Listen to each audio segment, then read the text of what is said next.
Assalamu alaikum students, Saima Ahmed is here. So today we are going to discuss about the cell cycle. Cell cycle में हम बात करेंगे interface की और mitosis की. So first of all, what is cell cycle? क्या है cell cycle?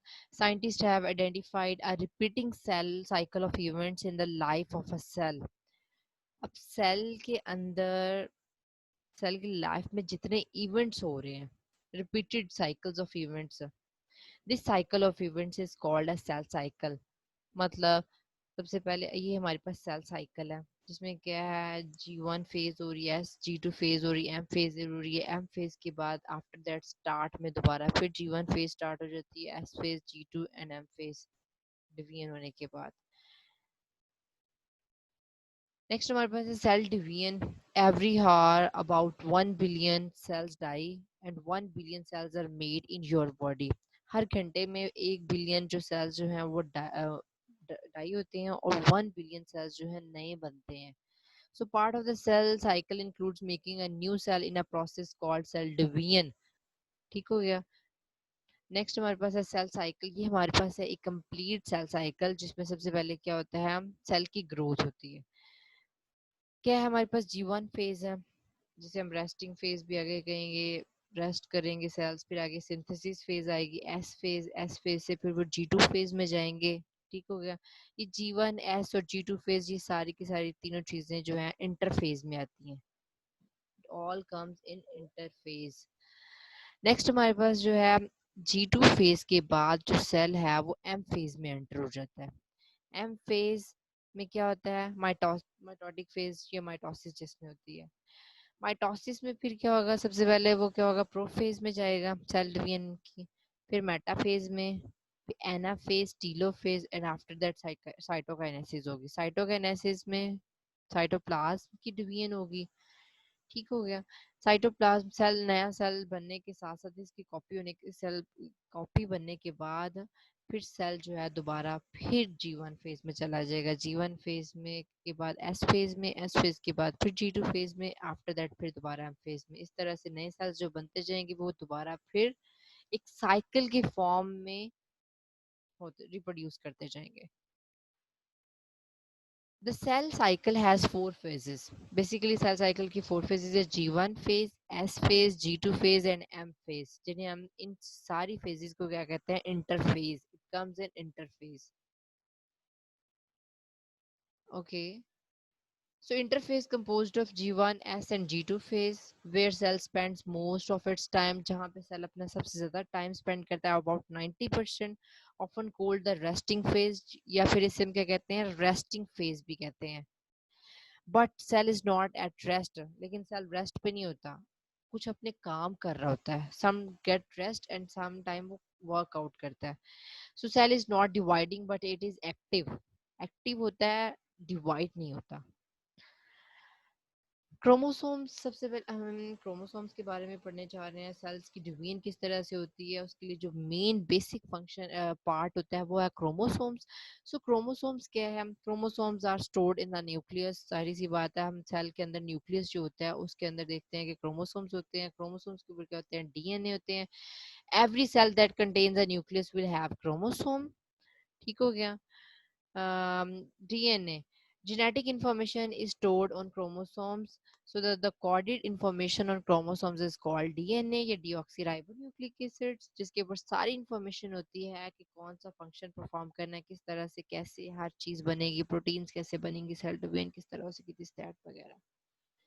Chromosomal structure के बारे में बात करें तो क्रोमेटिन क्या है, the unbound form of the chromosome. उसे हम क्या कहते हैं, क्रोमेटिन में. ये क्रोमेटिन मटेरियल है, कंडेंस्ड फॉर्म में नहीं है. ठीक हो गया. कंडेंस्ड क्या है, the tightly wound coiled form of the chromosomes. ये क्या है, टाइटली वाउंड. कंडेंस्ड, ये कंडेंस होकर, ये पूरा मटेरियल जो जेनेटिक मटेरियल कंडेंस होकर एक क्वाइल्ड फॉर्म में स्ट्रक्चर बना देता है जिसे हम क्या कहते हैं, क्रोमोसोम. ठीक हो गया.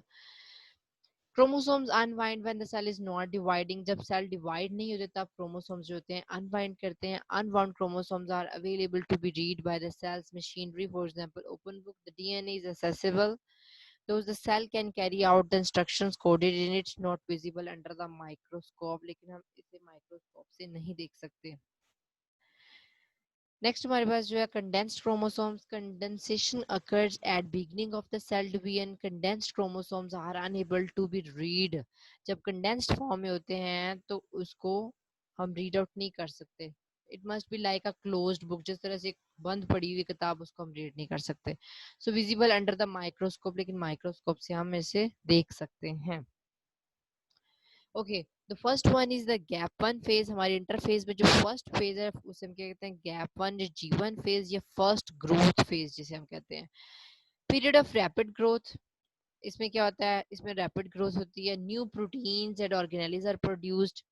Chromosomes are unwind. इसमें क्रोमेटिन फॉर्म में होता है. क्रोमोसोम्स अनवाइंड फॉर्म में होता है, वाउंड फॉर्म में होता है.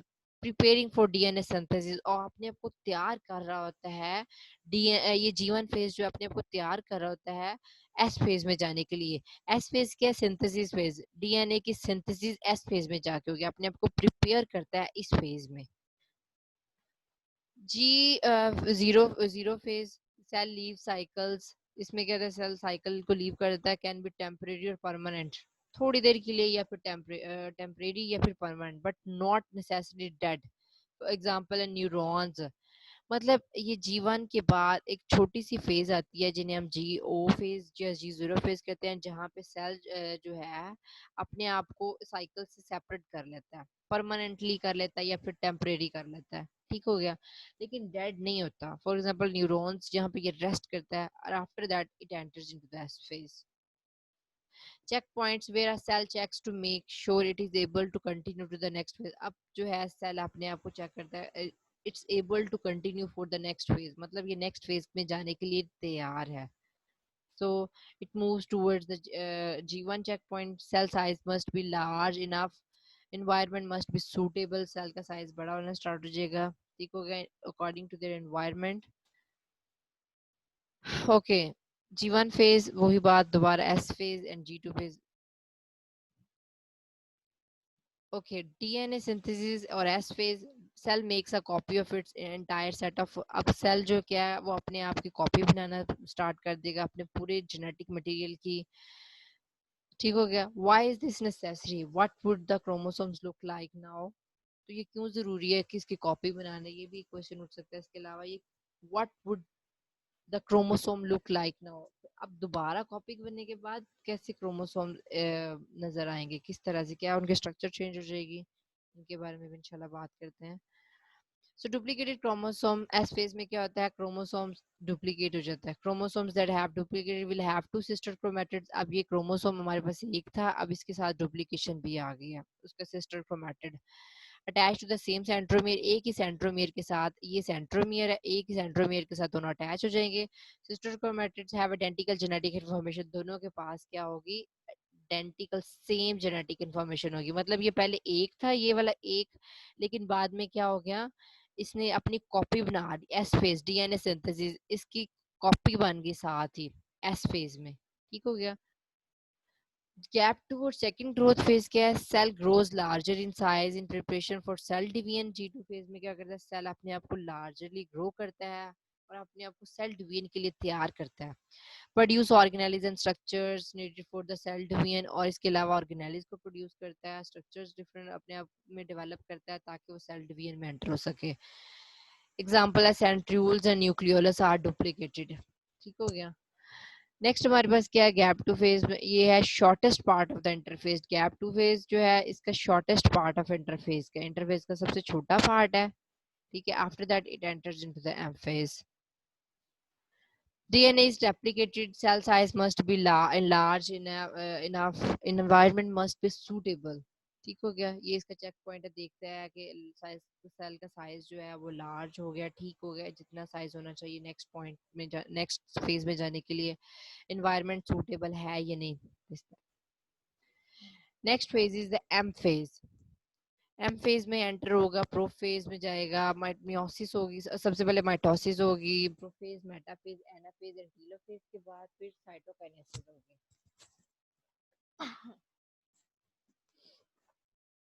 नेक्स्ट, अपनी कॉपी तैयार करने के बाद अगेन G1 फेज में जाएगा, S फेज में आएगा, फिर G2 फेज में आएगा और फिर माइटोसिस वगैरह स्टार्ट करेगा. So it's a cell cycle procedure. M phase में cell division.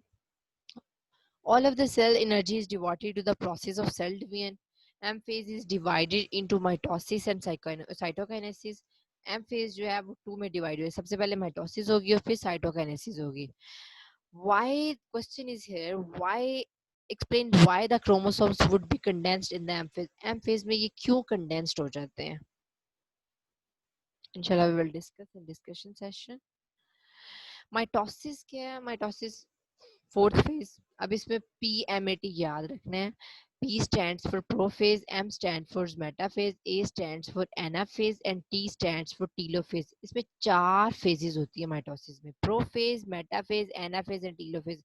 ये माइटोसिस है, इसमें 4 phases होती है. Prophase, metaphase, anaphase and telophase. Cell division के प्रोसेस में. सबसे पहले देखते हैं प्रोफेज. प्रोफेज में क्या होता है? Chromosomes condense, no longer chromatin and become visible. ठीक हो गया. कंडेंस होकर क्या हो जाते हैं? विजिबल हो जाते हैं, नजर आना स्टार्ट हो जाते हैं. Nuclear envelope disappear. ये जो न्यूक्लियर एनवेलप है इसमें क्या हो जाती है? ये डिसअपियर हो जाती है. क्रोमोसोम कंडेंस होकर ये नजर आना स्टार्ट हो गए. ठीक हो गया. इसकी न्यूक्लियर एनवेलप जो है ये डिसअपियर होना स्टार्ट हो जाएगी. Centrioles move to the poles of the. इसके जो सेंट्रियोल्स होंगे वो अपने पोल्स की तरफ मूव करना स्टार्ट कर देंगे. And spindle fibres begin to extend from the poles. अपने आप स्पिंडल फाइबर्स अपने आप को पोल्स के साथ अटैच कर लेंगे. Images showing chromosomes condensing, nuclear envelope disappear. अब इसमें ये इमेज ये बता रही है, यहाँ पे ये देखिए nuclear envelope start disappear early prophase में. लेट प्रोफेज में कहता है क्रोमोसोम्स कंडेंस होना स्टार्ट हो गए. ये क्रोमोसोम्स हमें नजर आना स्टार्ट हो गए. लेकिन न्यूक्लियर एनवेलप जो है वो क्या हो जाएगा? Start disappearing. Okay, illustration is showing nuclear envelope disappear. Same वही बात. Centrioles moving to the poles. अपने poles की तरफ ये centrioles move करना start कर देंगे and spindle fibers forming. और ये जो spindle fibers हैं it start forming. मतलब ये बनना start कर देंगे prophase में.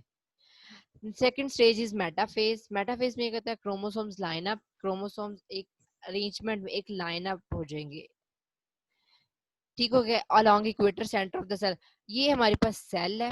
इस सेल के सेंटर में बिल्कुल आकर क्या हो जाएंगे? क्रोमोसोम्स अरेंज हो जाएंगे. यहाँ पे ये देखिए spindle fibres attach to the centromere of each chromosome. अब यहाँ पे जो स्पिंडल फाइबर्स होंगे यहाँ पे तो नजर नहीं आ रहे, लेकिन ये क्या करेंगे? यहाँ पे आके अटैच हो जाएंगे और अपने सेंट्रोमियर्स, यहाँ पे जो सेंट्रोमियर्स है उसके साथ ये क्रोमोसोम्स के जो सेंट्रोमियर है इसके साथ अटैच्ड हो जाएंगे. अपने पोल्स से निकलते हुए ये सेंट्रोमियर्स के साथ आगे अटैच्ड हो जाएंगे. अब यहाँ पे ये बात करें मेटाफेज की. ये हमारे पास क्या है? क्रोमोसोम्स अरेंज्ड है. या फिर ये देखें यहाँ पे भी क्रोमोसोम सेल के सेंटर में अरेंज्ड है. अब यहाँ पे हमारे पास क्या होते हैं? पोल्स हैं, सेंट्रियोल्स हैं, सेंट्रियोल्स हैं. ठीक है. अब ये सेंट्रियोल्स के साथ यहाँ पे ये वाले हमारे पास क्या है? ये जो लाइंस नजर आ रही हैं बहुत ही कम सी. ये जस्ट अ मिनट, ये देखिए ये जो लाइंस ना ये स्पिंडल फाइबर्स हैं. ये स्पिंडल फाइबर्स इधर क्रोमोसोम्स के साथ इधर से अटैच्ड हैं, उधर से इनके सेंट्रियोल्स के साथ अटैच्ड है. ठीक हो गया. अब ये हमारे पास सेल है पूरा का पूरा और यहाँ पे ये जो है हमारे पास क्रोमोसोम सेल के सेंटर में अरेंज्ड है, अलाइंड हुए हुए हैं. और ये हमारे पास सेंट्रियोल्स हैं और ये स्पिंडल फाइबर्स हैं. सो क्या होता है इसमें? प्रो मेटाफेज में क्रोमोसोम्स जो है सेल के सेंटर में अलाइन हो जाते हैं, अरेंज्ड हो जाते हैं. ठीक हो गया.